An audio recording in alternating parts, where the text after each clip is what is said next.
Chez Steve, Binga, les boules à métro. Michoi, na quelle réunion?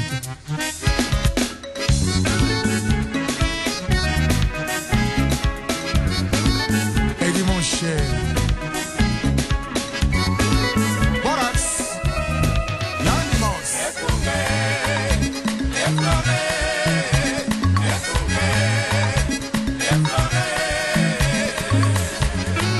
Cercle musique, Lombier.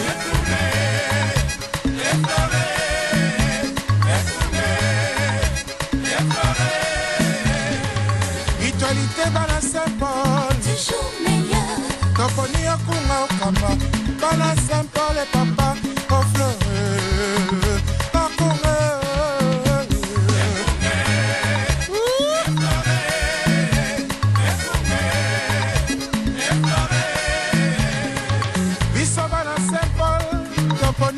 Papa, tolingi boboto, tolingi boneko, tolingi esengo, tosengili sanga, boboto, boneko, esengo.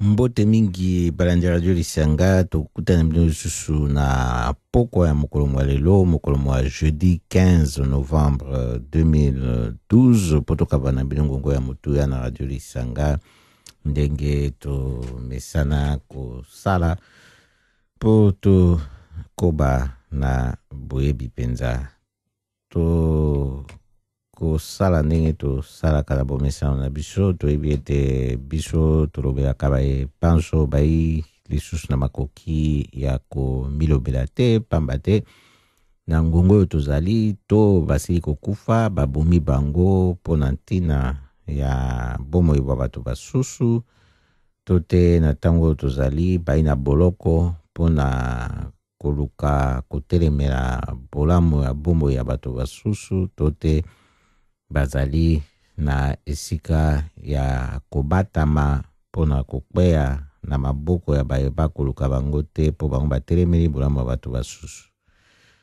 bayebanso baza bakoki ya komilobela susu te nde toyaka na radio lisanga po tolobela bango po esala ete na ntango toko yeba kofandisa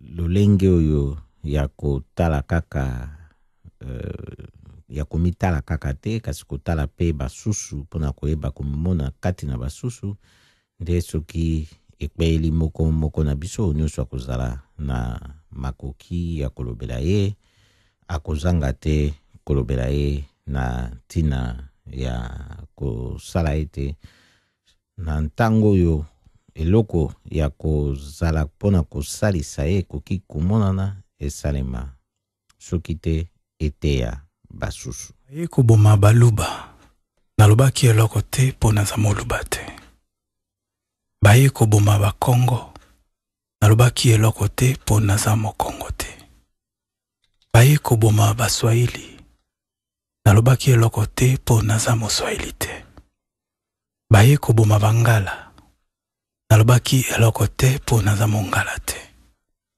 lelo baye koboma ngai moto ya kolobela ngai azali te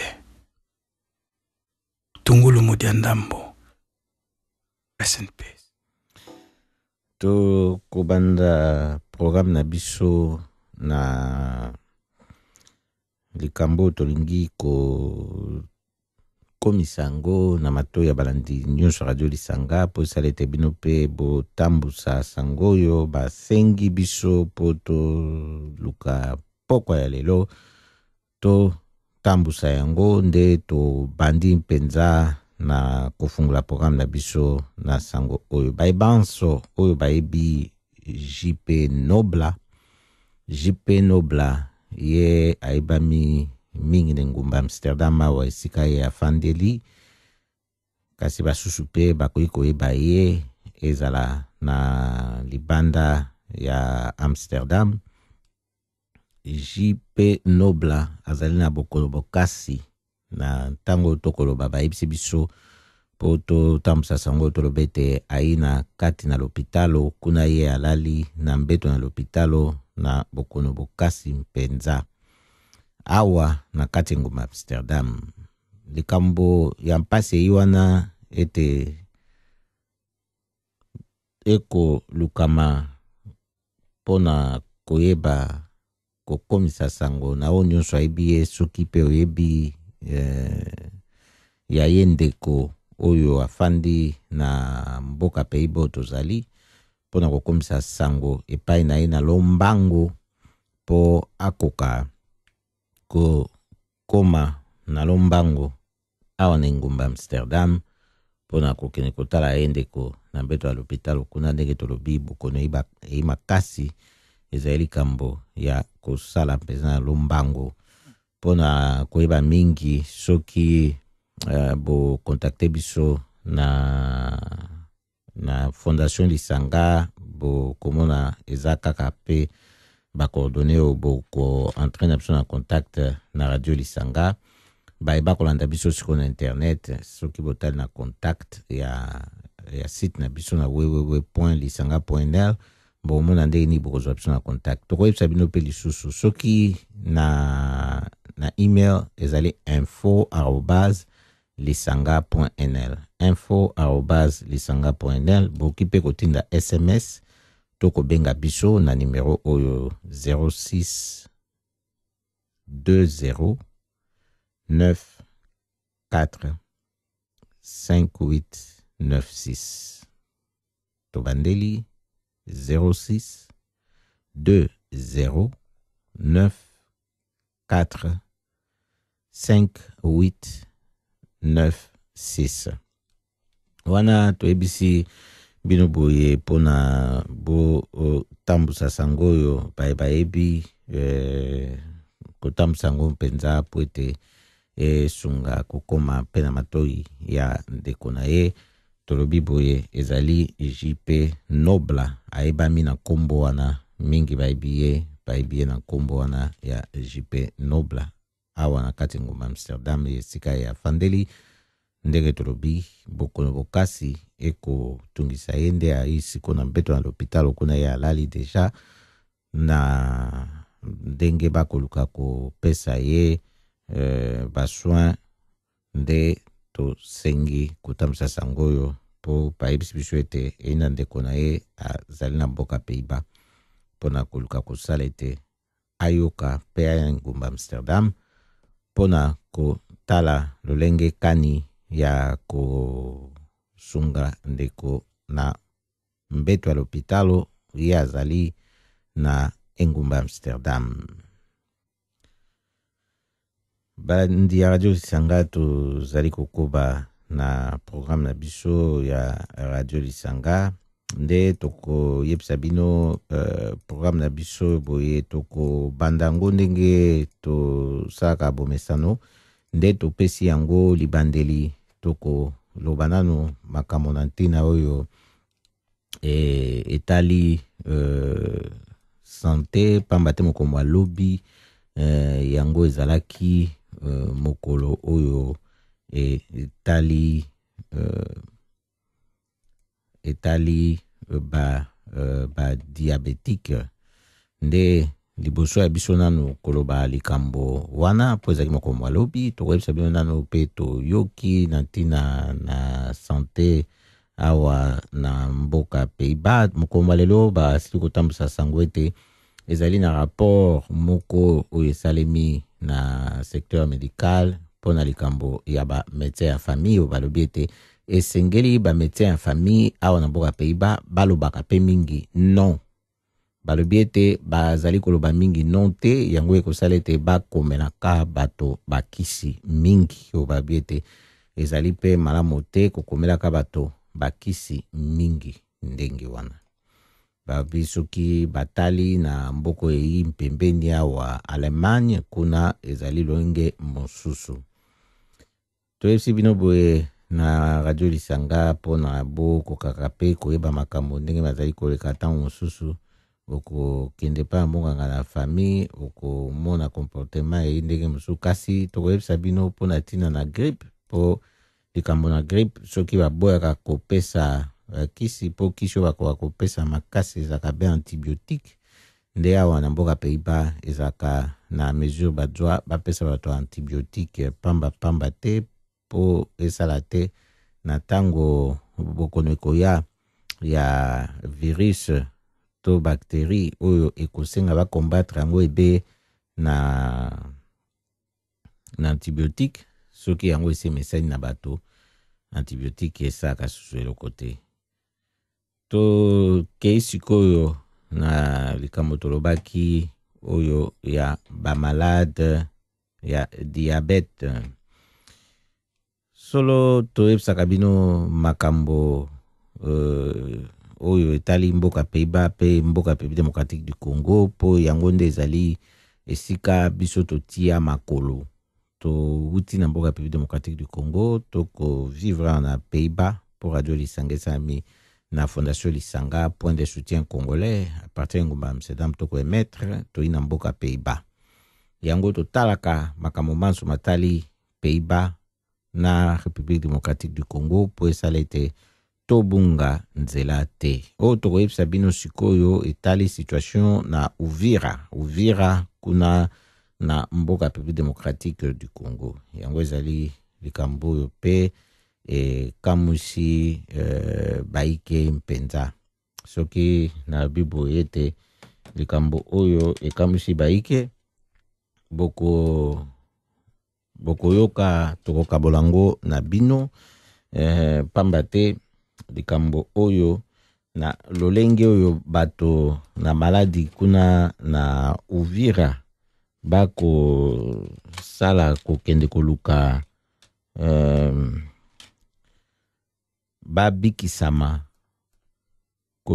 babikisama kasi ezali epai ya nani bako kende koluka babikisama nde yango ezali mutuna monene oyo toko tia na lisolo oyo po bolanda bino moko boyoka kokende koluka kubikisama wana so bazali koluka ezali epai ya nani.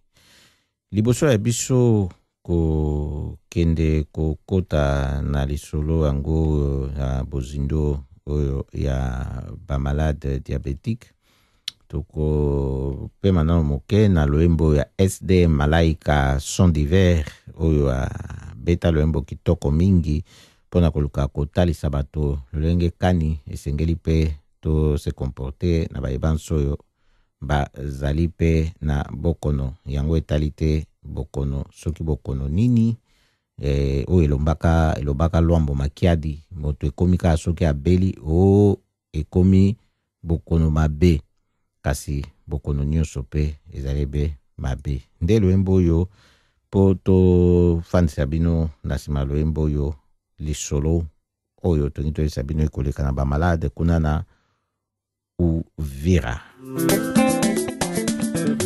Mais qu'est-ce qu'est la mort pour vous? Ah. Et le bonheur c'est quoi? Maloba nanga Son d'Hiver ezali nango verset dati mwanangele beyabola mambui na barne mokili ya Nzambe esalema nango malamu biso bato ya mokili tozali nde mabe biso bato ya mokili tolingani te moto na lopitalo baninga bakimi ye na bokono pe ya sida tolingi ya umela te et pourtant Yesu Kristo olakisa biso bolingo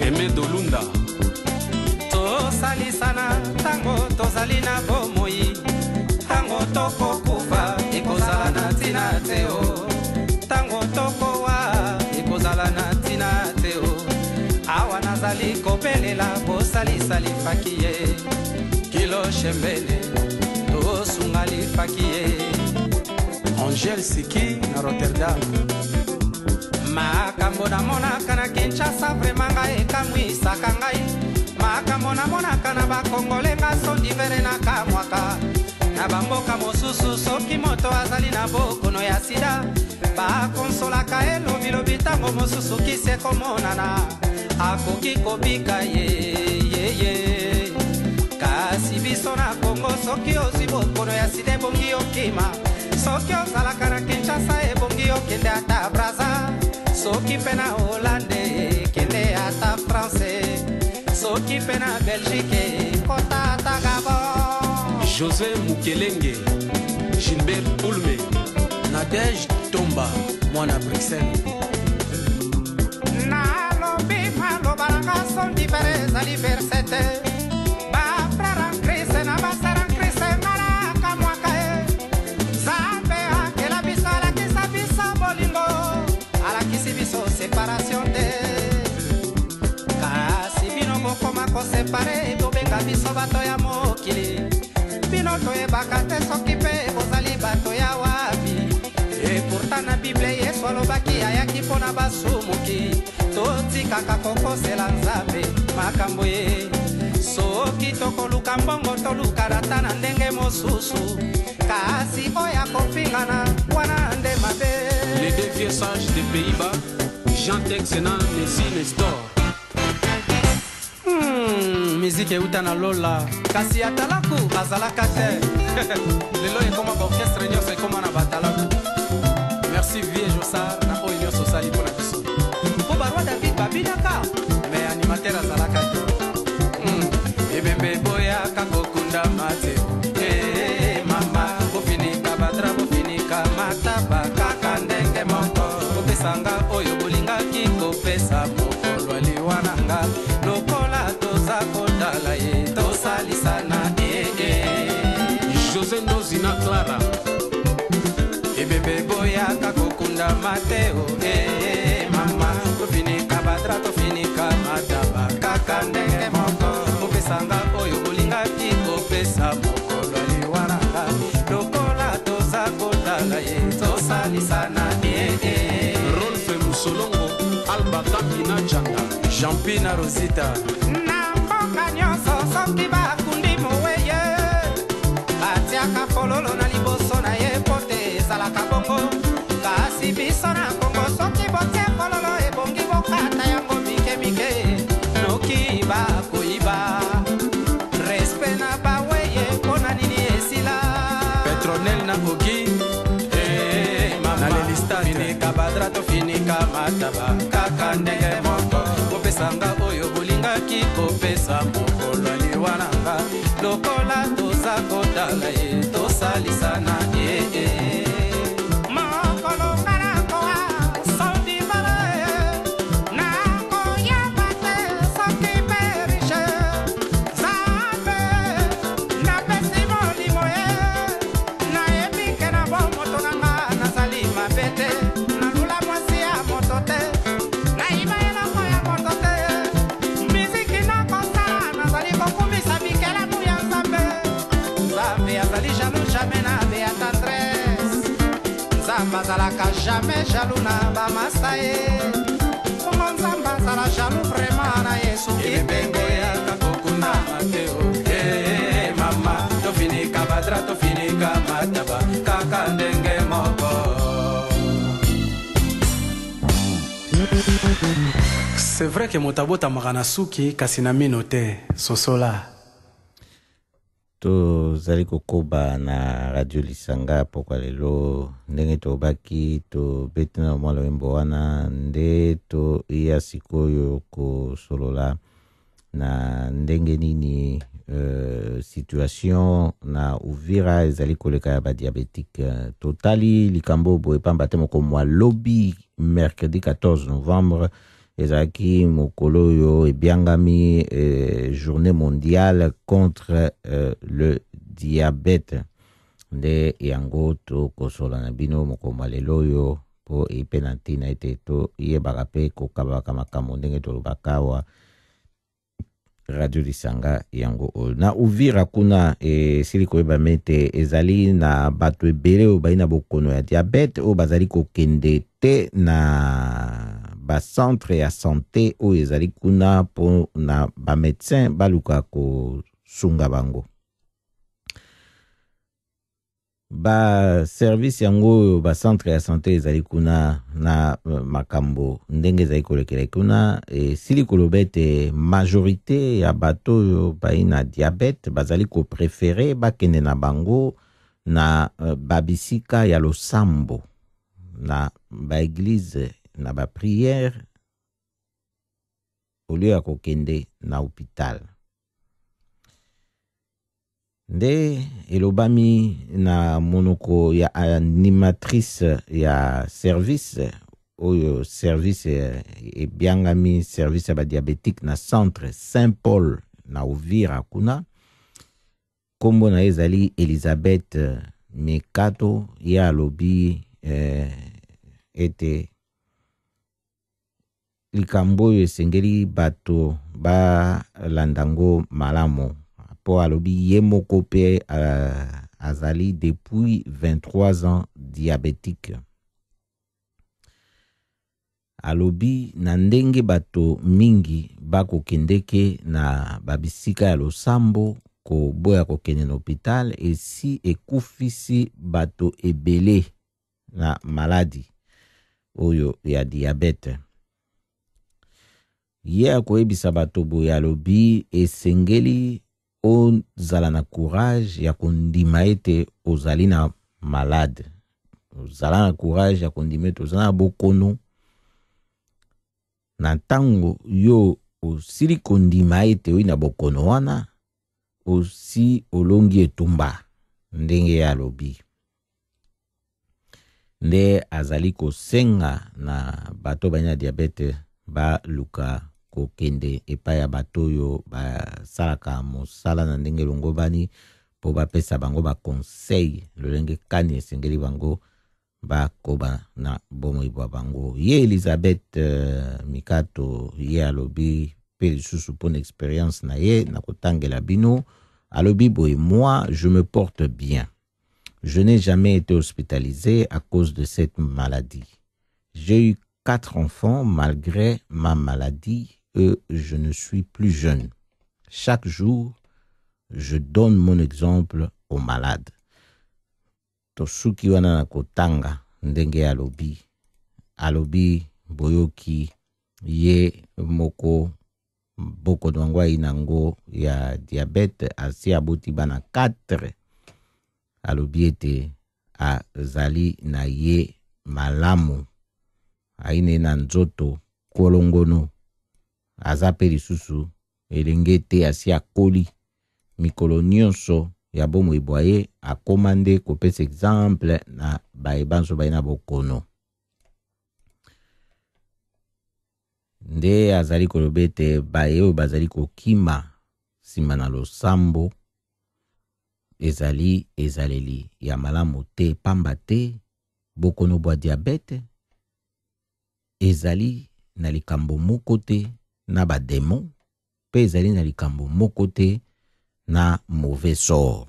Ezali likambo toloba boinde tolobaka ezali likambo pe ya koloko te ndenge ya lobi.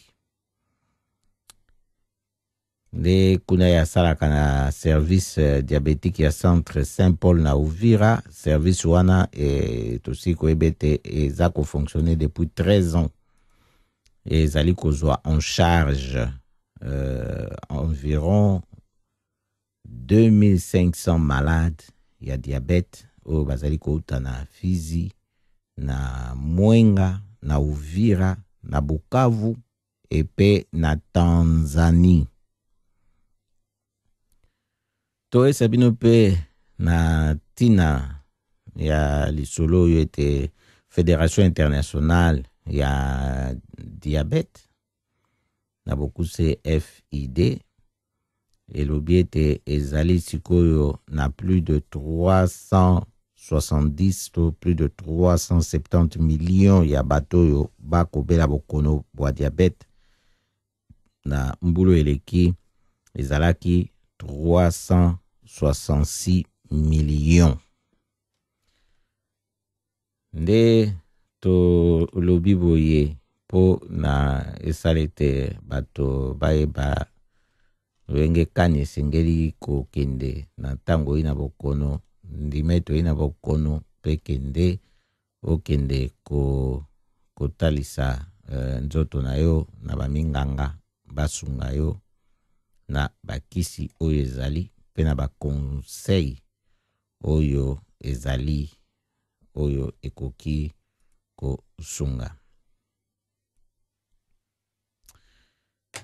Na kolobaka boye to lingi pe toyokisa bino ndenge nini bato bakwa kolute na bokono oyo boye. Ezali na diabétologue Jean Bosco Kasiama, yaza enseignant na université ya Kinshasa UNIKIN, a sololaki na Yodi Nkashama nde lisolo basololaki to tu yango na nzela ya Radio Okapi. Yango ezali lisolo basololaki mwa kala kasi ezali kaka likambo na actualité na ndenge likambo ezali lisolo yango ezaki peka na mbula oyo ezali oyo tozali tikete bolanda pona esunga pe mingi kati na biso.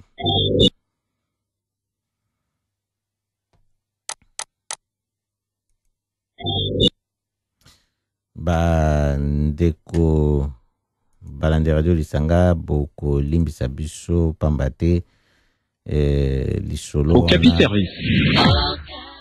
Lisolo wana leki lisusu maamote pambate connexion ezaki maamote sikoyo nde tokoyokisa bino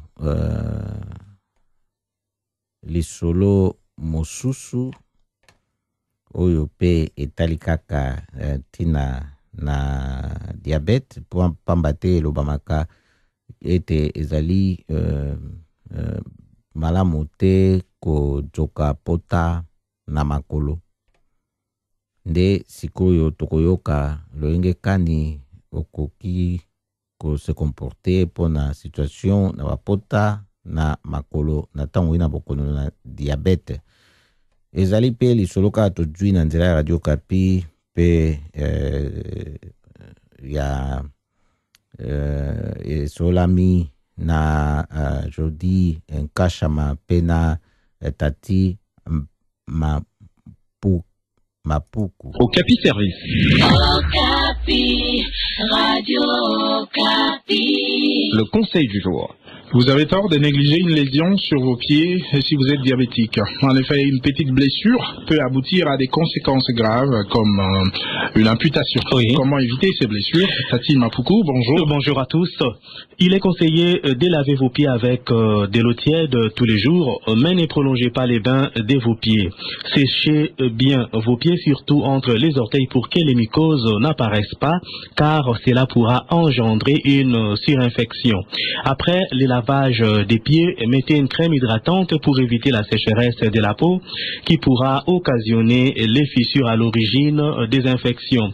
En effet, je dis, une plaie représente pour un diabétique une obligation d'urgence exigeant une consultation médicale rapide. Faut-il aussi éviter de se blesser lorsqu'on secoue par exemple les ongles? Oui, je dis, le mieux serait d'élimer plutôt que de couper vos ongles pour éviter de vous blesser. Veillez à ce que les fentes n'apparaissent pas sur vos talons, évitez de marcher les pieds nus et mettez des chaussures toujours qui sont confortables. Faut-il s'assurer que les pieds ne présentent pas des plaies et des mycoses? Bien entendu, je dis, faites-vous aider par un proche si vous avez un problème visuel, si vous avez du mal à voir ou un manque de souplesse entravant la vérification de vos pieds. Vous pouvez aussi utiliser un miroir pour effectuer cette vérification au niveau des pieds. Un contrôle au moindre doute pour éviter les gangrènes ou l'amputation ne peut pas être exclu. Exactement, je dis, consultez régulièrement votre médecin pour prévenir et limiter tout risque de lésion des pieds. Demandez à votre médecin les niveaux de fragilité de votre pied diabétique. Il est également conseillé, je dis, de désinfecter immédiatement si vous constatez une plaie sur vos pieds. Consultez d'urgence votre médecin effectuer un prélèvement bactériologique pour connaître les germes en cause et suivez la thérapie adéquate pour sa cicatrisation. Merci Tati, à la prochaine. À demain jeudi. Merci, au revoir. Boyoki ndenge ba conseil pesa miwana pona ko batela makolo po e jwa potate po ekoki ko kendete kosuka na bakata lokolo soki okebite ndeko bate ya makolo kosukola kopangusa kotia mwa mafuta po ekauka te e sala te makolo ya kojwa bapota na bokauki wana koluka koprotege yango kotamba makongulu te koluka pe kosala ete olimema nzaka na yo po soki oluki okata yango ntango mosusu okoki koya kojoka pota na ntango omoni pota sali yo na makolo ndenge wana luka okende pai na monganga pona lisungi soki oko verifie makolo na yo moto azali akoka kotalela yo soki okomona malamu te senga ye lisungi to te okoki mpe koutilize tala wana toyebisi bino boye na bokuse oyo euti kolobama na monoko mwa français nde sikoyo tokotalisa bino mpe makambo masusu mpona koyeba ete diabete ndenge ezali wana ezalaka batype mibale ezali type 1 na type 2 ndenge ezalaka wana yango ezali na type oyo ya liboso oyo esengaka ete batia moto ba insuline batubaka etonga mosusu type mosusu ezalaka nde oyo sukali soki ezali komata mingi na makila yango nde bachanaka yango mingi kaka na bakisi etalaka lolenge kani yango ezali kokendele po etala dose nini ya bakisi nini oyo bakoka kopesa moto ya minganga nde bayebi lolenge kani ekendeke solo basusu bakanisaka ete diabete eyebe héréditaire ezalaka kaka soki eyi na famille tokesa bino yango eyimadi na sukali ndenge babengi yango mpe na ndenge mosusu ekbaka mpe bato na kimobange kokola kimobange wana elobi kaka te ke okoma na 70 80 soki 100 ans te baka mpe ta mosu omoni basusu soki bakomi kopusa na 50 to baleki 50 deja risque ekomaka mpe monene mingi nde yango esengaka bakomportement mosusu mpe kozala nango na ntango surtout esi ese déclaré kokeba na poids koluka koyaka monene mingi te mabe komata poids koluka pe kozala mouvement po toloba sport kaka te c'est-à-dire kozala mouvement nelobi okoki pe kotambolaka na mwa distance moko boye ya bien otamboli na makolo penza na ndenge moko mouvement te eza pe malamu to osali sport koki mambango to na ndenge mosusu pe kosala ete nzoto ezala en mouvement ezalaka pe ezali recommandé mingi pe na comportement na kolia esengeli kopanza bilia na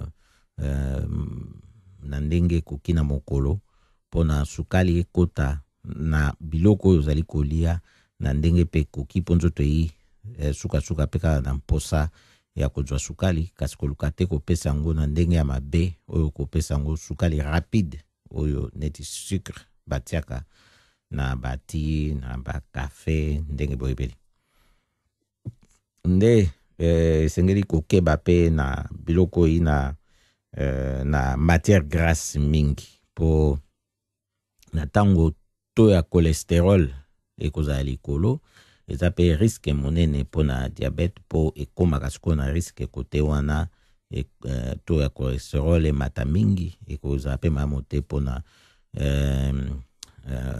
toloba motema ya moto pe ezali susu na likambo oyo esengeli kokeba nango po na ntango sukali soki mati mingi eumeli mingi na nzoto ndenge wana likambo na diabete ezalaka yaka nde kobebisa baorgane misusu ya nzoto misu ezala barein yaka kobebisa yango nde yaka kosala ete moto okoki omona ekokufa sikoyo mpona barein nde moto sikoyo ekomi kobela aye kokufa kasi soki otali cause nango eutaki nde kuna na diabete nde yango ezali kambo esengeli ko mibatela koyeba ndenge nini ya ko se comporter na situation.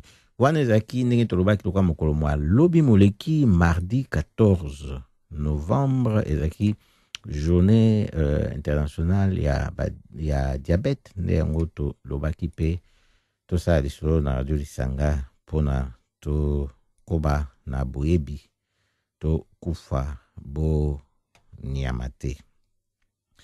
Tolobi boye tozali kokoba na radio Lisanga ndenge tomesana kokende na masolo na biso pe sikoyo tolingi tosola na bino pe lisusu masolo nsusu na bokuse ndenge tosilaki pe kokutana na yango makambo etali situation na mboka ya République démocratique du Congo ndenge makambo makei na gauche makei na droite kasi toyebi biso tokomonela yango na ndenge ya katikati toyebi ete guerre na est ya République démocratique du Congo responsable bazali kaka président ou ya pays voisin ou bazali ko alimenter guerre wana sikoyo mingi penza totanga kebe Kagame na Museveni epe yemoko président na bango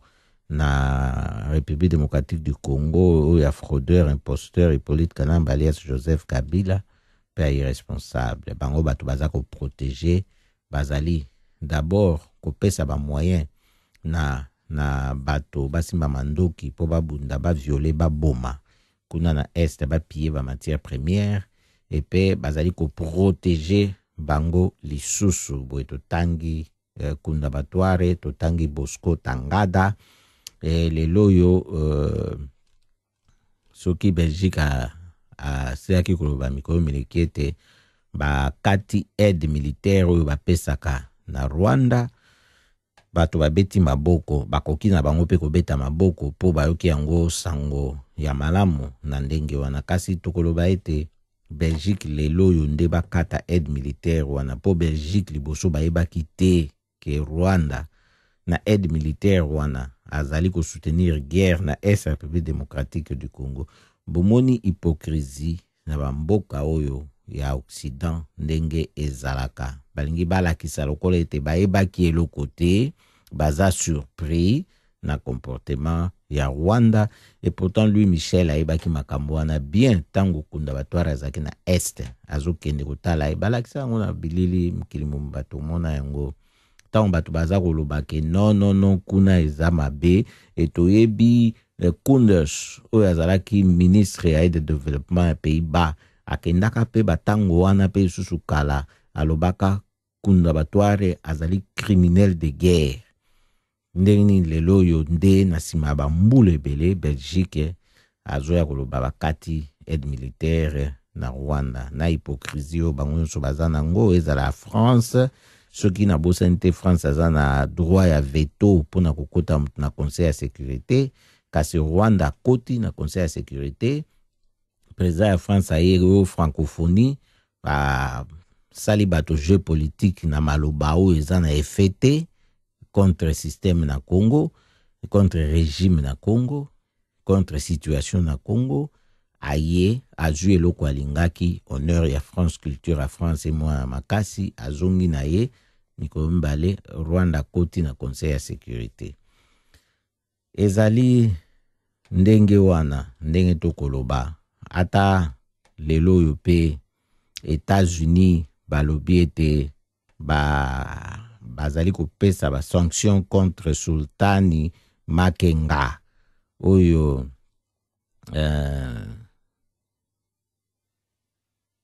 azali moto ya M23 dirigeant M23 oyo toyebi tokomituna et depuis quand il a commis pe congolais yango wana tolobi boye oyo ezali motuna tuna kibiso na ndeko moko alobaki to ya kotuna oyo bapesi ye nationalité pe na grade ya colonel na armée po bango bato bakotaki na armée congolaise tango basabi bakoti bango siko babimi su balubi ete basi manduki susu contre gouvernement abi bango wana kasi quand est-ce que bako frapper bango pe na ba sanction oyo États-Unis a pesi na ye balobi batala ba bien na ye ba voir na ye soki ezali wapi pona ba geler yango bango ba lobi boye luyende moto azali ko aza responsable ba viol na ba crime de guerre ezosele makuna na este kasi boyebi bitumba M23 oyo bandi mbula oyo nde siko bazali kolobela boye totangaki awa bakunda batwale na Bosco Tangada bango bakomi kwa babosani bango hypocrisie na bato na Occident nde tokobeta ya sete yango oyo lisusu bato bakobeta ya bango maboko imalamu bazwile ba mesure ndenge wana balikamu nyonso mpe ezalaka ebe na libandeli kasi soki eza libandeli mpona ekende na ndenge ya malonga wana ezalika mosusu kasi mabandeli na bango ezalaka nde suka bino bokanisi eza libandeli ezali nde balingi basukisa mabe na bango babandaki kosala bazipa sikoyo responsabilité na bango po babimisa ya bato basusu bato oyo basalaki ntango mosusu ata kaka 1/10 ya mabe oyo esalamaki liboso mingi wana koleka nde esengeli kolakisa mosapi ete bato tokoki kozala bajoba te mpo bakosa biso boye lokola baya mike toisatisfait te tosepeli na biso mpe naino te pamba te moto oyo esengeli basanctionne ezali Kagame na Rwanda oyo ata soki gouvernement congolais mpe balobi boye kasi eza mpe likambo na soni mpo na bango komona ete efandi bango mboka mobimbo bango balobi ete bazali kodirige soi-disant bazali même pas na service ya renseignement valable oyo esilaki kotalisa bango ete guerre wana eza kosalema Rwanda moto akosalisa yango pourtant biso banso toyebi na biso yango banda kala mpo omona ete bazali bango pe complice na situation wana bakomi sikoyo kokosa na kobata masima ya rapport ya Nations Unies kolobe ete voilà Nations Unies na rapport na ye a accusé Rwanda pe faza la sanctionner tozali satisfait totalement te Nations wana ezali kolakisa botamboli ya bopamba na yo moto oyo soki totali na français tango bakobengo autorité kasi ozali na autorité ata moke te ezali likambo oyo soki bango kuna na Congo bamonaki ete esengeleki babanda kosanctionne bato baza kosala crime de guerre kuna mpona kobangisa basusu baya te Bosco Tangada azalaka na maboko na bango bapesa ene na CPI awa mpo tondima bango na ntango basali yango te bakoki kobande balobi États-Unis au moins babandi koloba sanction e bango Bosco Tangada bazali ko protéger eloko nini oyo bango balobaki ba protéger mpona stabilité kuna elobaki mokonzo ya bango ya fraudeur stabilité yango te sikoyo tomoni yango te kaka groupe na bango wana nde eza kochanger bakombo ezochanger badirigeant nde sikoyo ekomi na oyo bakomi koluka basanctionne mpo basanctionnaki bamisusu te kasi bamisusu yango mpe bakufa te baza kaka bazosala na bango nini cinéma na bango oyo ndenge bazosala baoccidentaux na soi-disant gouvernement congolais oyo toyebi yango eza ya bafraudeur eza bacinéma badistraction bazongomema nango bato satisfaction na biso ekoya kaka tango état de droit na mboka wana ekofanda po yango nde ekosilisa makambo nyonso tokozala na armée républicaine oyo ekoveye ete ba frontière République démocratique du Congo ezala respecté ndenge ambassadeur ya Angola utai koloba na libande na poso moleki ete bango bazali pona respect ya ba frontière République démocratique du Congo ndenge etikama na 1960 ezali te pona epanzana nde likambo oyo ezali wana esengeli ko sikula mboka oyo na maboko ya bapaya oyo nyonso bakoti kuna mpona koluka kotia désordre, koviole basi kuna, koboma bato banso kuna, kopie barichesse kuna, kotia ata likanisi soki moke te na bomoto oyo biso banso esengeli tozala na yango mpe tosalela kibomuntu na biso.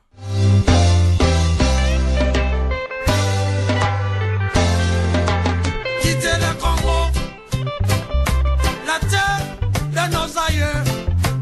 Quitter le Congo, la terre de nos ancêtres. Quitter le Congo, car c'est la terre de nos parents. Libérer le Congo, ah, c'est la terre de nos enfants. Vous devez quitter le Congo. Des guerres de force, la cause est noble et juste. Tout peuple du monde a plein droit à décider de sa destinée. La gouvernance au Congo, c'est une affaire entre Congolais. Pas besoin d'étrangers collaborent pour nous diriger. Quitter le Congo, la terre de nos aïeux. Quitter le Congo, ah, c'est la terre de nos ancêtres. Quitter le Congo, la terre de nos parents. Libérer le Congo, ah, c'est la terre de nos enfants. Sous prétexte de chasser Mobutu qu'ils avaient utilisé, assassiner Lumumba. Ces complots belgo-américains sous l'ONU d'autrefois va se répéter. Utilisant troupes rwandaises, ougandaises, burundaises, autres voisins pour nous envahir. Résistant ainsi jusqu'au sommet de la nation, mieux nous exploiter. Quitter le Congo, la terre de nos aïeux. Quitter le Congo, c'est la terre de nos ancêtres. Quitter le Congo, ah, c'est la terre de nos parents. Libérer le Congo, ah, c'est la terre de nos enfants. 14 millions de morts ignorés par les médias occidentaux. Un génocide orchestré par la Belgique, les États-Unis et leurs alliés. Attendez-le. Quitter le Congo, la terre de nos aïeux. Quitter le Congo, la terre de nos ancêtres. Quitter le Congo, car c'est la terre de nos parents. Libérer le Congo, la terre de nos enfants. Nous devons résister, les chasser hors de nos frontières et du pouvoir. L'objectif des ennemis, c'est d'abord d'éliminer les vrais fils du pays, du pouvoir et de l'armée pour les remplacer par ces génocidaires. Légitimés par des élections truquées et nous esclavagiser. Quitter le Congo, la terre de nos aïeux. Quitter le Congo, la terre de nos ancêtres. Quitter le Congo, ah, c'est la terre de nos parents. Libérer le Congo, ah, c'est la terre de nos enfants. La Belgique quitte le Congo, Nations Unies quitte le Congo, les États-Unis quitte le Congo, Rwanda quitte le Congo, Uganda quitte le Congo, UE quitte le Congo, Angola quitte le Congo, les génocidaires quitte le Congo. Vous devez quitter le Congo, car c'est la terre de nos aïeux. Quitter le Congo, la terre de nos ancêtres. Quitter le Congo, ah, c'est la terre de nos parents. Libérer le Congo, ah, c'est la terre de nos enfants. Et quitte le Congo, Kunda Batare quitte le Congo.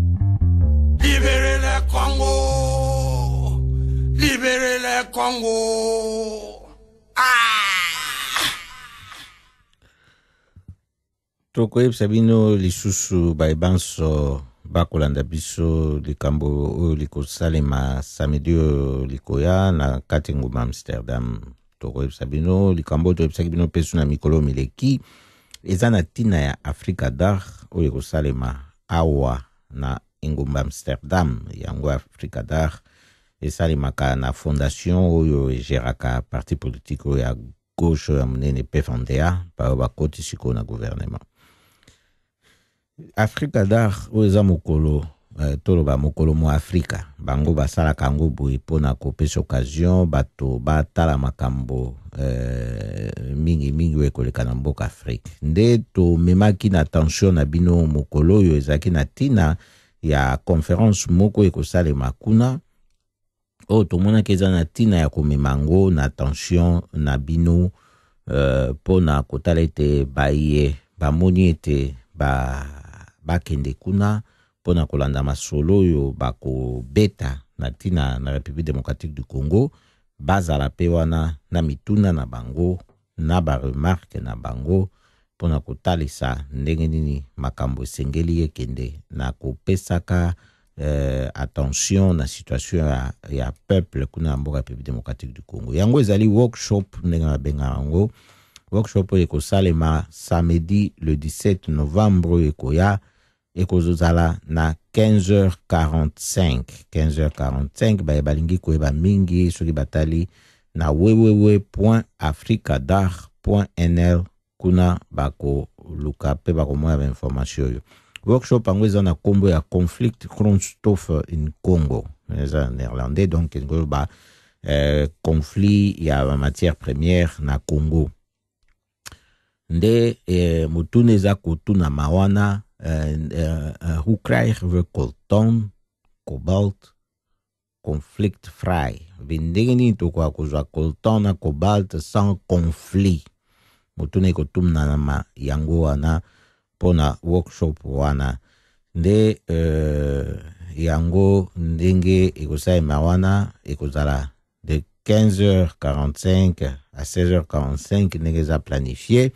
Ezali na bato bakoloba na mokolo wana na podium eza na Taj Berman oyo babengisi yazali parlementaire européen ya PFNDA ya parti yango ya basociation monene yango tobaki pe ezali na Ken Mataish ye azali ya organisation mo kombo ya IPIS ezali pe na Armin von Keitz yazali ya bedrijf ya entreprise Tata Steel. Entreprise oyo Tata Steel yango eza concerné na makambo ya mabanga ya talo ya matière première na mboka République démocratique du Congo mpe lokola. Nde ezali intéressant mingi komona ete moto ya entreprise ya biangami pona koya ko sa lisolo yango toyebisi bino pona koyebete masolo oyo kobeta makuna eyali na bompamba te esengeli koala wana kotia matoi kaka te kasi kofungola pe monoko na ndenge ya mayele nyonso pona kotuna mituna oyo kotinda bango na makanisi makasi po bayeba lolenge kani esengeli korespecte vie humaine yango pe ezali vie ya bakongolais na mboka République démocratique du Congo oyo eza nanu koya liboso ya exploitation ya matière première oyo esengeli esalama na respect ya ba vie humaine pe na baintérêt ya bakolo mabele olieu eleka na ndenge ezokoleka sika oyo na ndenge ya mabe ya pillage ya ba viol ya ba crime de guerre. Wana toyebisi bino boye oyo boyoki lelo mosali na bino na ndenge ya bomesano yesu kitenge radio lisanga nde tokaboyaki na bino lisusu mpokwa oyo ya mokolo mwa lelo na ndenge penza tomesana kokabola na bino nde to yebisi bino yango boye lisusu. Esika nyonso tu bozwami ingeta pokwa elamu penza.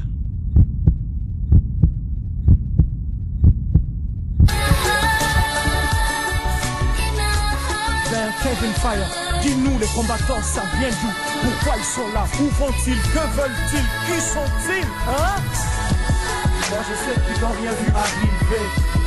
Moi je sais qu'on ne peut plus arrêter, car le combat va toujours continuer. Et je sais que la victoire est assurée. Je leur avais dit de ne pas séparer l'Afrique, ne pas se partager l'Afrique. Je leur avais dit qu'un jour viendra où sera su l'histoire authentique. Je leur avais dit de ne pas tirer sur Patrice et Meryl Lumumba, car il reviendra plus fort et plus froid. Quand la génération Ingeta se levera, plus rien ne les arrêtera. Moi, je leur avais dit de ne pas laisser mon Mobutu 3 décennies au pouvoir et le pays dans un trou. Il a fini sa vie au Marocco. Paix à ton âme, Seigneur, c'est Seko. Je leur avais dit de nous laisser notre identité, de ne pas essayer de nous dénaturaliser. Je leur avais dit qu'une génération se lèvera. Ingeta, on s'en souviendra. Les combattants sont là. Ingeta, in my heart. Moi je sais qu'ils n'ont rien vu arriver. Moi je sais qu'on ne peut plus arrêter, car le combat va toujours continuer. Et je sais que la victoire est assurée. Moi je sais qu'ils n'ont rien vu arriver. Moi je sais qu'on ne peut plus arrêter, car le combat va toujours continuer. Et je sais que la victoire est assurée. Je leur avais dit, oui, je l'ai dit à ces musiciens mafieux, vampireux, de ne pas détruire nos mœurs. J'avais prévenu le croyant classique de ne pas vite quitter l'église catholique. Elle rejoindra le combat Ingeta, car certains évangéliques n'ont pas compris le temps prophétique. Je leur avais dit que le Congo, c'est 4 fois la France, 33 fois le Benelux, 80 fois la Belgique. Dites-moi que fera le Rwanda. Je leur ai dit et on s'en souviendra. Balandia Radio Lisanga, week-end de l'amour. Wane Zakwe Bino Yesukitenge, bye bye. Et maintenant dites-moi, êtes-vous fiers de nous avoir créé Ingeta? Moi je sais qu'ils n'ont rien vu arriver. Moi je sais qu'on ne peut plus arrêter, car le combat va toujours continuer. Et je sais que la victoire est assurée. Moi je sais qu'ils n'ont rien vu arriver.